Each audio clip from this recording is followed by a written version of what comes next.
কথায় কথায় তাকে অপমান করছো, তাকে অবহেলা করছো, আর তুমি ভাবছো ইস সে কি বেহায়া, সে কি নির্লজ্জ। সে কিন্তু বেহায়াও নয়, সে নির্লজ্জও নয়। আসলে সে তোমাকে তার নিজের থেকেও বেশি ভালোবাসে। তাই পৃথিবীতে এত অপশন থাকার পরেও সে তোমার কাছেই পড়ে আছে।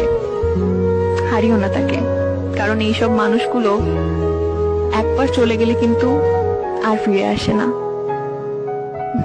আমার প্রিয় মানুষটাকে যে পাইলো, তাকে একটা কথা বলতে চাই যে আমি এত সাধনা করেও তাকে পাই নাই, আর কেউ একজন সাধনা ছাড়াই তাকে পেয়ে গেছে।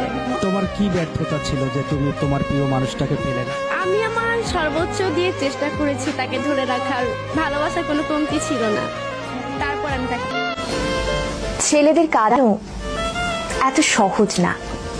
একটা ছেলে রাস্তাঘাটে মার খেয়ে পড়ে থাকলেও সে কাঁদে না। তাকে তার বাবা মা ইচ্ছে মতো বকা দিলেও সে কাঁদে না, বরং শান্তি পায়। তাকে ক্লাস টিচার বেদ দিলেও সে কাঁদে না।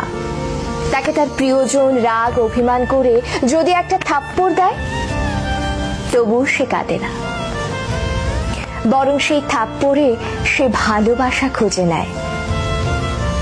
এক কথায় বলতে গেলে ছেলেরা কাঁদেই না। ছেলেদের কাঁদানোর একটা সহজ উপায় হলো তাকে অবহেলা করুন, তার থেকে গুরুত্ব কমিয়ে দিন, তার প্রতিটা কথা এবং অনুভূতি হেসে উড়িয়ে দিন, তার ভালোবাসাকে মজা হিসেবে নিন। তবেই ছেলেটি কাঁদবে, তবে রাতে কেউ জানবে না।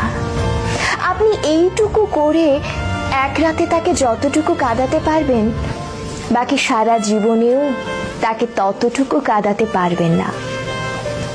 কথাগুলো হাস্যকর মনে হলেও মিথ্যে নয়। একটা ছেলে মন থেকে ধরে প্রতিটি দেহের প্রতিটি অংশের কষ্ট অনুভব করলে তখনই ছেলেদের চোখে অশ্রু নামে। আমার সবাইকে খুব পাপ, আমার ভালোবাসায় পাপ ছিল। দুনিয়ার ব্যাপক মানুষ বুঝলো যে আপনার আমার লাগবে, খালি আপনি মানুষটা বুঝলেন না।